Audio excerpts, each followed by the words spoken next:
The studio lights blazed, cameras rolling, as Mark Levin leaned forward with a smirk that had silenced countless guests before. His voice struck first, sharp and smug. "Your bill is just an excuse to let criminals walk free." The words landed before Jasmine Crockett could breathe, designed to wound, not invite dialogue. But this wasn't the ordinary clash she'd orchestrated for decades. Crockett, seated calm and unshaken, prepared to flip the script with a single line that would shatter his dominance forever. Within minutes, a career built on interruptions would crack in front of millions. When she finally spoke, her words froze the room, ignited the internet, and rewrote the rules of debate in a way no one saw coming. For years, Mark Levin thrived on control. He bullied guests, thundered over dissent, and convinced listeners that volume equaled truth. But this confrontation wasn't just about ego.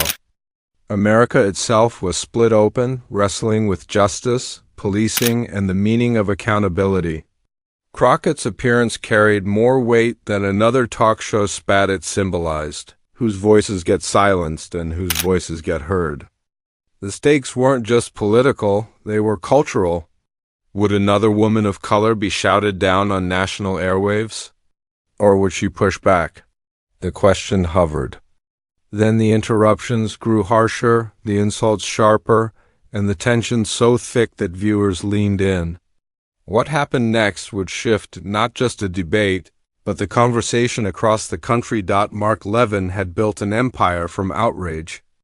Armed with books, broadcasts, and a loyal following, he stormed into debates like a general prepared for war. His weapon wasn't persuasion, it was sheer noise. Guests rarely finished sentences before being cut off, mocked, or cornered. For decades, this strategy worked, cementing him as a conservative titan whose voice intimidated and silenced. But beneath the dominance lived a fatal flaw: overconfidence. He believed every opponent would crumble under pressure, just as they always had. He mistook fear for respect and silence for victory. Arrogance blinded him, leaving no room to imagine a challenger who wouldn't fold. On this night, in his own studio, that arrogance would finally become his undoing. Jasmine Crockett wasn't born into power. A civil rights attorney turned lawmaker, she spent years defending voices ignored in courtrooms and communities left behind. Her strength wasn't in shouting, but in standing firm when others trembled. From grassroots activism to the halls of Congress, Crockett carried the resilience of a fighter who had already survived harder battles. She didn't chase headlines. She chased justice. She learned to navigate hostile judges, dismissive colleagues, and endless attempts to silence her. That history made her uniquely prepared. So, when Levin invited her into a studio where voices like hers were routinely drowned out, she came ready. Not for chaos, but for clarity. Not for noise, but for truth, and this night would prove it. The clash began predictably. Levin launched accusation after accusation, his voice booming with practiced aggression. Crockett drew breath to answer, only to be interrupted again and again. He leaned in, cutting her mid-sentence, ridiculing her bill, mocking her experience. "I've studied constitutional law longer than you've been alive," he barked. But while Levin's volume swelled, Crockett's composure deepened. She stayed calm, her tone steady, eyes unwavering. Each interruption only sharpened her strategy. Her silence between his words was more powerful than his shouting. Tension climbed until the moment snapped. Levin unleashed an insult too broad, too reckless. And Crockett, still unshaken, turned his own words into a trap he couldn't escape. The audience knew something seismic was about to happen. Levin sneered. "You politicians, people like you, think you can rewrite reality with legislation?" The words landed heavy, but Crockett didn't raise her voice. She leaned forward, measured and unflinching. "What exactly do you mean by people like me, Mr. Levin?" Silence. For the first time in years, Levin blinked, His bluster faltered, his mouth opened, then closed. In that pause, the audience felt the shift. Crockett hadn't accused or shouted, she'd invited him to reveal himself. He scrambled, piling credentials books, written, presidents advised, millions listening. It sounded like desperation. Crockett countered with lived truth. I've argued constitutional law in federal court. I've defended clients' rights in real life. I was elected to represent the people of Texas. Each sentence landed like a gavel, unshakable, undeniable. Levin's face reddened, fists clenching as if volume could rescue him.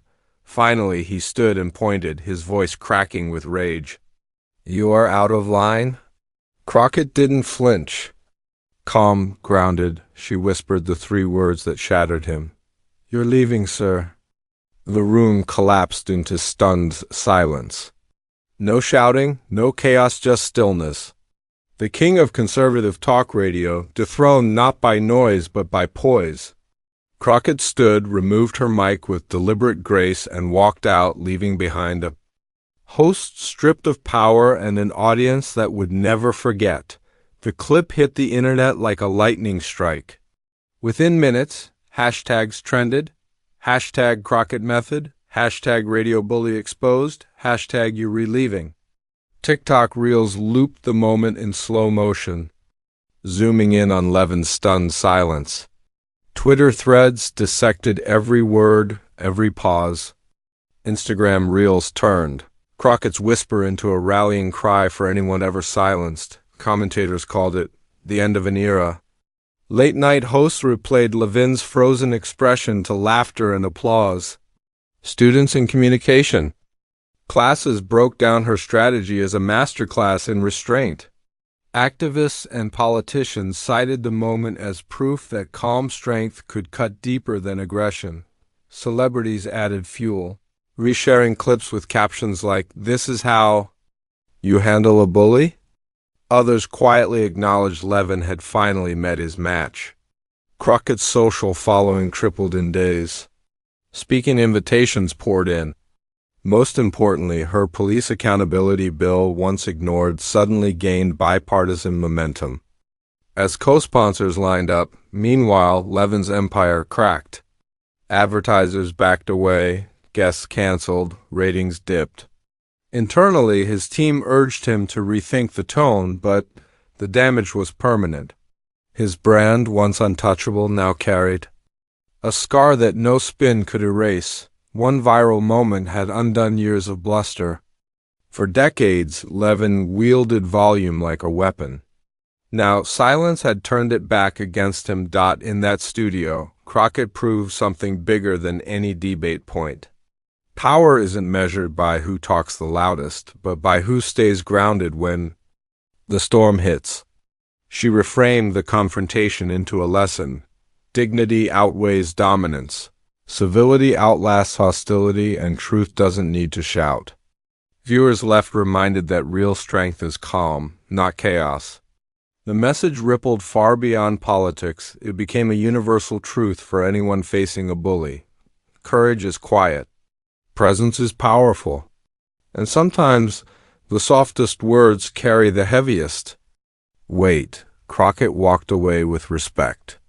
Levin, for all his noise, was left only with silence. The moment was unforgettable. A talk radio titan who built his career on shouting saw his power dissolve with 3 quiet words. A congresswoman many underestimated showed the nation what composure, preparation, and principle can achieve. What began as another routine clash became a cultural turning point. Crockett's response wasn't just political drama, it was a masterclass in human strength. For anyone who's ever been interrupted, dismissed, or underestimated, her quiet defiance became a playbook. The lesson is clear: the world doesn't need more noise. It needs more voices who refuse to bow to it. Power is not in drowning others out, but in refusing to be drowned. Crockett showed us that silence, used with purpose, can echo louder than the loudest insult. If moments like this inspire you, make sure to subscribe and join the conversation. Share this video with someone who needs to see what courage really looks like in action. Because the lesson isn't just for politicians or pundits, it's for classrooms, boardrooms, and living rooms. Remember this: bluster isn't strength, and silence isn't weakness. True power lies in dignity. Crockett showed it to the world.